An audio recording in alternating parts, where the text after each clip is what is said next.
వాస్తవాని channel కు స్వాగతం. ఇప్పుడు మనం రోడ్లు దాని దిక్కుల ప్రభావం ఎట్లుంటుందో చూపెడతాం. ఇది దక్షిణం రోడ్. మీరు ఇల్లు కట్టుకునే స్థలం. దక్షిణం ఖాళీ స్థలం ఎక్కువ పెట్టుకోండి. దక్షిణం మూసేసేయాలి, మొత్తం దక్షిణం వైపు బరువు పెట్టాలి అని చెప్తుంటారు. నైరుతి వైపు బరువు పెట్టాలి అని అన్ని పచ్చబద్ధం. అది నమ్మకండి. అట్లా కట్టుకున్న వాళ్ళు చాలా ఇబ్బంది పడతారు. కట్టుకోకండి.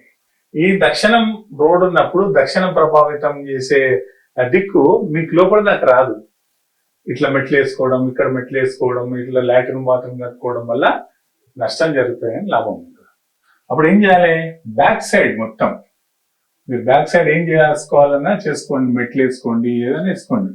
బ్యాక్ సైడ్ వెనక ఉత్తరం మీకు యాంటీ వ్యతిరేకమైన దిక్కు. మీరేం చేయాలి? దక్షిణాన్ని లోపలికి ఇన్వైట్ చేయండి. ఇక్కడ ఇట్లా ఇట్లా ఇట్లా 3 దిక్కులు లోపలికి వచ్చేస్తాయి. అందరూ ప్రశాంతంగా ఉండే ఇల్లు అవుతుంది. అట్లే ఇంకో దిక్కు ఉత్తర ప్రభావితమైన రోడ్డు, ఉత్తరం దిక్కు వచ్చే రోడ్డు. మీకు ఉత్తరము లోపలికి తీసుకెళ్ళండి. ఎట్లా? 2 గుమ్మాలు పెట్టాలి. ఉత్తరం వైపు ఓపెన్ ప్లేస్ పెట్టుకోండి. ఉత్తరం ఓపెన్ ప్లేస్. మీకు దిక్కు ఈజీగా ఇంట్లోకి వచ్చేటందుకు ప్రయత్నం చేయండి. ఇటువైపు ఇట్లా ఇట్లా ఇట్లా. ఇది ఉత్తరం ఇటువైపు వచ్చేటట్టు, ఇటువైపు వచ్చేటట్టు సెంటర్ 3 దిక్కులు లోపలికి వచ్చేటట్లు ప్లాన్ చేయండి. వెనకాల మీకు కావాల్సిన లాట్రిన్ బాత్రూమ్లన్నీ వెనకాల కట్టుకోండి. మీకు దక్షిణం యాంటీ ప్లేస్. మీకు ఉత్తరం అనుకూలమైనప్పుడు దక్షిణం వ్యతిరేకమైన ప్లేస్. అట్లా దిక్కులు ఆపోజిషన్. మనకు దిక్కు ఉపయోగపడుతుందంటే ఒక దిక్కు వ్యతిరేకంగా ఉంటుంది. ఇది తూర్పు రోడ్డు.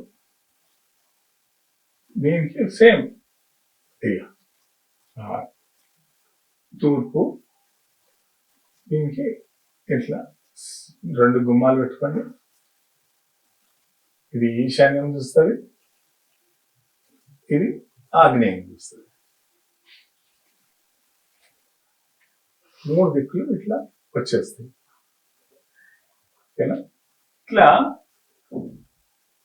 దీనికి తూర్పు పడమర వైపు మెట్లు, బాత్రూమ్లు అన్ని కట్టుకోండి. ఇది సింపుల్ మెథడ్. మీకు ప్రతి ఒక్కరికి అర్థమయ్యేది. పూర్వకాలం ఉన్న ఇల్లు ఇవే. ఒక స్థలం ఉన్నప్పుడు దాన్ని పాక వేసుకున్నా కూడా అట్లే ఉంటుంది. పాకాల సంసారాలు చేస్తారు, పిల్లలు అంటారు, ఆస్తులు సంపాదిస్తారు, అన్ని చేస్తారు. ఇప్పుడు చెప్పే వాస్తు పండితులు ఏం చెప్తారు? నాభి ఇది ఏదో చెప్తారు. దాంట్లో ఏముండదు. నాభి ఉండదు, ఏముండదు. లోపల ఏం మాయ జరగదు. నేను ఇప్పుడు ఇదంతా ప్రూవ్ చేయాలంటే మీరు వాట్సాప్లో మీ లొకేషన్ పెట్టండి, మీ ఫోటో పెట్టండి. మీకు యూజ్ అవుతుందా అయితే లేదో చెప్తాను. లోపల చూసే అవసరం ఉండదు. బయటకు వెళ్ళి చూడమని చెప్పండి. బయటకు వెళ్ళి చెప్తా, వాళ్ళు కూడా చెప్పాలి. వాస్తు పండితులు బయట నుండి కూడా చెప్పాలి కదా. దిక్కుల ప్రభావం మనిషి పైననే ఉంటది, లోపట ఏ మాయ జరగదు. ఇప్పుడు సేమ్ మళ్ళీ పడమర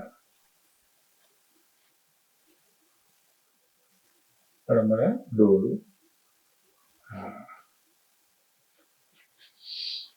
ఇటు రోడ్డు, పడమర రోడ్డు.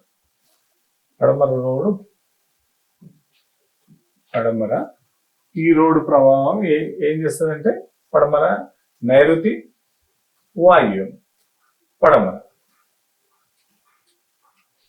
ఈ 2 పార్టీలుగా విడిపోతుంది. 2 దిక్కులుగా 3 దిక్కులు ఉండే 3 దిక్కుల ప్రభావం ఉండే మనుషులు ఎందుట్లో ఉండొచ్చు. ఇది రోడ్ల గురించి చెప్పిన సబ్జెక్ట్. సింపుల్ అర్థమై తొందరగా మీరు కోలుకునే విధంగా చెప్తున్నా నేను. ఓనర్లు అనేది తర్వాత, మీ ఇంట్లో ఓనర్ ఎవరు అది తర్వాత.